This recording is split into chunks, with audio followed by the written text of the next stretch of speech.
Hello बच्चों, क्या हाल चाल। आप लोग बहुत मस्त होंगे उम्मीद है। आज से आप लोग का 9th का क्लास स्टार्ट हो चुका है और इतिहास में आप लोग को यहाँ से स्टार्ट है। ठीक है, तो सबसे पहले हम इसका ऑब्जेक्टिव को कवर करेंगे और आप लोग अच्छे से पढ़ाई कीजिएगा। ठीक है, और आने वाले समय में आप लोग के हर एक चीज को आप लोग को कवर आपके हैंड टू कवर कर देंगे सारे सब्जेक्ट का। चलिए, तो सबसे पहले हम ये देख लीजिए भौगोलिक खोज, जिसका पहला चैप्टर आपका 9th का है। उम्मीद है इस वीडियो में आप लोग को बहुत कुछ सीखने को मौका मिलेगा, क्योंकि इसमें सारी चीज डिटेल्स पूरा कर दिए हैं, ताकि आप लोग को मतलब ऑब्जेक्टिव के लिए तो टेंशन ही नहीं लेना है। पूरा विजुअलाइज तरीका से, मतलब कहते हैं लाइन बाय लाइन, इसमें हम क्या कर दिया अच्छे तरीका से इसमें हम ऑब्जेक्टिव को दे दिए, ताकि आप लोग को इससे ऑब्जेक्टिव बाहर नहीं जाए ना। तो चलते हैं हम लोग आगे की ओर बढ़ते हैं। ध्यान दीजिएगा बाबू रे, चलते हैं, ध्यान दीजिएगा। वास्को डी गामा कहाँ का यात्री था? तो वास्को डी गामा कहाँ का यात्री था बाबू रे? वास्को डी गामा आपका यात्री था पुर्तगाल का। कहाँ था? पुर्तगाल का यात्री था। कहाँ का यात्री था वास्को डी गामा? पुर्तगाल का यात्री था। आप लोग ध्यान दीजिएगा, वास्को डी गामा कहाँ का यात्री था? पुर्तगाल का था। कहाँ का था? पुर्तगाल का। और ये कहाँ से आया? कहाँ से था? इटली से आया था। कहाँ से आया था? इटली से आया था। ठीक है, समझ पा रहे हैं? चलिए, सबसे पहले वास्को डी गामा कहाँ का यात्री था? पुर्तगाल का था। ठीक है, बहुत सारे क्वेश्चन है, आगे की ओर हम लोग बढ़ते हैं। ध्यान दीजिएगा, यूरोप वासियों ने दिशा सूचक यंत्र का प्रयोग, यूरोप के जो लोग रहते थे वो दिशा सूचक यंत्र का प्रयोग किससे सीखा था? तो बाबू रे अरबों से सीखे थे। किससे सीखे थे? अरबों से सीखे थे। किससे सीखे थे बाबू रे? अरबों से सीखे थे। अब आगे की ओर हम लोग बढ़ते हैं, ध्यान दीजिएगा। उत्तम आशा अंतरिक्ष की खोज किसने किया था? तो ऑप्शन है कोलंबस ने, वास्को डी गामा ने, मैगलन ने, डियाज बर्थोलोमियो ने। तो आप लोग का जो ये व्यक्ति जो थे वो डियाज बर्थोलोमियो थे। कौन थे? डियाज बर्थोलोमियो थे। अब आगे की ओर बढ़े, ध्यान दीजिएगा आप लोग। देखिए, अमेरिका का खोज किस वर्ष की गई थी? याद रखिएगा, अमेरिका का खोज कब किया गया था? तो बाबू रे 1492 में। कब किया गया था? 1492। अगर ये बहुत सारे व्यक्ति बोलते हैं वास्को डी गामा ने भारत का खोज किया, तो नहीं, ये गलत बात है। उन्होंने पता किए थे समुद्री मार्ग जो था ना, समुद्री रास्ता, उसी से भारत आया था, उसका खोज किया था। ठीक है, समझ पा रहे हैं? भारत का खोज पहले से, भारत पहले से था ना, जो चीज है उसको पहले कैसे खोज सकते हैं? समझ पा रहे हैं? चलिए अब हम आगे की ओर बढ़ते हैं। अमेरिका का खोज किस वर्ष की गई थी? 1492 में। अब आगे की ओर बाबू जी बढ़ते हैं। अब देखिए, कुस्तुनतुनिया का पतन किस वर्ष किया गया था? कुस्तुनतुनिया का पतन किस वर्ष किया गया था? तो ये बाबू रे 1453 में। कब किया गया था? 1453 में। आप लोग अच्छे से याद रखिए। अब आगे की ओर बढ़िए, देखिए, विश्व का चक्कर किस यात्री ने सर्वप्रथम लगाया था? तो इसमें ऑप्शन है मैगलन ने, कैप्टन कुक ने, वास्को डी गामा ने, मार्को पोलो ने। तो ये व्यक्ति जो थे वो कौन थे? मैगलन थे। 1519 ईस्वी में। क्या? 1519 ईस्वी में उन्होंने पूरी दुनिया का चक्कर लगाया था। इससे यह सिद्ध हो गया था, इससे प्रूफ हो गया था, सारे के सारे समुद्र नदी एक दूसरे से क्या हुआ? जुड़ा हुआ है। समझ पा रहे हैं? चलिए अब आगे की ओर बढ़ते हैं, ध्यान दीजिएगा। अब देखिए, कैरोलिंगियन साम्राज्य का सम्राट कौन था? सम्राट सम्राट कौन था? शारलामान। कौन था? शारलामान। आप लोग अच्छे से इसको ध्यान दीजिएगा। अब आगे की ओर बढ़ते, ध्यान दीजिए। सामंतवाद व्यवस्था में, सामंतवाद व्यवस्था में भूमि का मालिक कौन होता था? तो भूमि का मालिक बाबूजी कौन होता था? राजा होता था। कौन होता था? राजा होता था। आप लोग को बेसिक से है, ठीक है बाबूजी, आप लोग बेसिक से पढ़िए और आगे बढ़िए, आगे छोड़ जाइए। ठीक है, तो बेसिक है और बेसिक टू एडवांस लेवल पर हम लोग चलेंगे। ठीक है, तो चलते हैं आगे की ओर बढ़ते हैं। ध्यान दें, भौगोलिक खोजों के परिणाम स्वरूप किस वर्ग को सबसे अधिक फायदा हुआ था? तो ये सबसे अधिक जो फायदा हुआ था वो व्यापारिक वर्ग के हुआ था। किस वर्ग के हुआ था बाबू रे? व्यापारिक वर्ग का हुआ था। अब आगे की ओर बढ़ते हैं। मार्टिन लूथर कहाँ के रहने वाला था? इटली का, जर्मनी का, फ्रांस का, पुर्तगाल। तो मार्टिन लूथर जो रहने वाला था जर्मनी का रहने वाला था। कहाँ था? जर्मनी का रहने वाला था। मार्टिन लूथर कहाँ के रहने वाला था?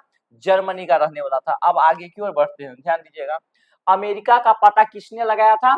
तो वास्को डी गामा ने, कोलंबस ने, हेनरी ने, किसी ने। तो इसमें से जो है वास्को डी गामा का जो पता लगाने वाला जो व्यक्ति थे वो क्रिस्टोफर कोलंबस थे। कौन थे? क्रिस्टोफर कोलंबस थे। कौन थे बाबू रे? क्रिस्टोफर कोलंबस थे। कौन थे? क्रिस्टोफर कोलंबस थे। अब आगे की ओर, अमेरिका के नाम किसके नाम पर पड़ा था? तो ये था अमेरिकी वेस्पूसी के नाम पर। किसके नाम पर पड़ा था बाबू रे? अमेरिकी वेस्पूसी के नाम पे अमेरिका का नाम पड़ा था। चलते हैं अब आगे की ओर, ध्यान दीजिएगा, चलते हैं। जमोरिन कहाँ का राजा था? जमोरिन कहाँ का राजा था? कालीकट का राजा था। कहाँ का बाबू रे? कालीकट का राजा था। अभी जो मद्रास है ना, पहले चेन्नई था। क्या था? चेन्नई। नहीं, अभी जो पहले मद्रास था ना, अभी क्या है? चेन्नई है, याद रखिएगा। अब यहाँ से आते हैं, अब्दुल मजीद कहाँ का व्यापारी था? तो अब्दुल मजीद जो था वो अपने ही देश यानी भारत का व्यापारी था। कहाँ का था बाबू रे? भारत का। अब्दुल मजीद कहाँ का व्यापारी था? भारत का व्यापारी था। आप लोग समझ गए होंगे। चलते हैं आगे की ओर बढ़ते हैं। देखिए, कैप्टन कुक ने किस देश की खोज की थी? कैप्टन कुक ने किस देश की खोज की थी? तो इसमें इंग्लैंड का, ऑस्ट्रेलिया एवं न्यूजीलैंड का, अमेरिका का और जर्मनी का। तो आप लोग ध्यान दीजिएगा और अच्छे से, इसमें जो था ना ऑस्ट्रेलिया का और न्यूजीलैंड, ऑस्ट्रेलिया और न्यूजीलैंड का खोज किसने किया था? कैप्टन कुक ने किया था। समझे? चलते हैं आप आगे की ओर। ध्यान दीजिएगा आप लोग, सारे बच्चे आप लोग। ईसाबेला कहाँ की रानी थी? बहुत इंपॉर्टेंट और सबसे अच्छी क्वेश्चन है। बहुत ज्यादा अभी बार पूछ चुका है और आप लोग के हो सकता है पूछा भी जाएगा। तो ये कहाँ के था? स्पेन की। ईसाबेला कहाँ की रानी थी बाबू रे? स्पेन। कहाँ की? अरे सस्पेन कोई नहीं कहना, स्पेन। ठीक है, बहुत बच्चा सस्पेन कह देता है, नहीं स्पेन का।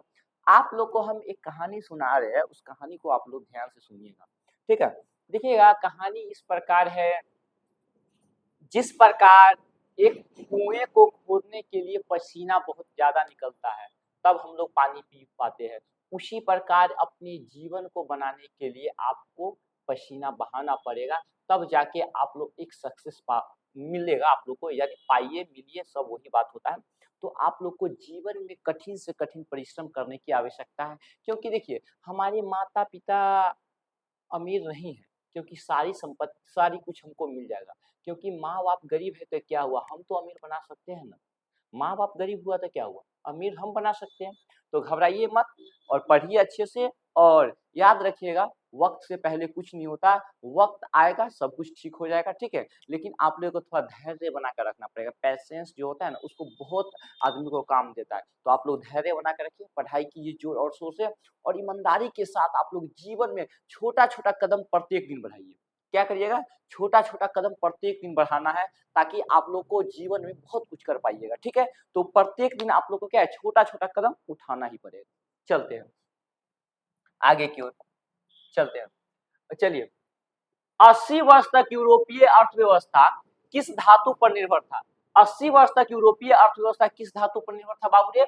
ये था चांदी पर। किस पर निर्भर था? चांदी पे। अब आगे की ओर हम लोग बढ़ते हैं, ध्यान दीजिएगा।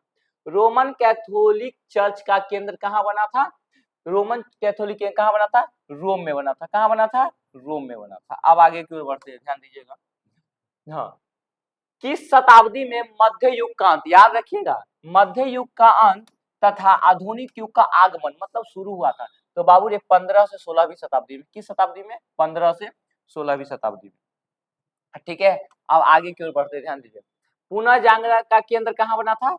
पुनः जागरण का केंद्र कहाँ बना था बाबू रे? आप लोग का इटली में बना था। कहाँ बना था? इटली में बनेगा। ठीक है, पुनः जागरण का केंद्र कहाँ बना था? इटली में बना था। अब आते हैं, आप लोग को मैंने शुरू में ही बता दिया था, मैगलन ने पूरी दुनिया का चक्कर कब लगाया था? मैगलन ने पूरी दुनिया का चक्कर कब लगाया था, इसमें है, और इसका आंसर आप लोग मुझे कमेंट करके बताइएगा।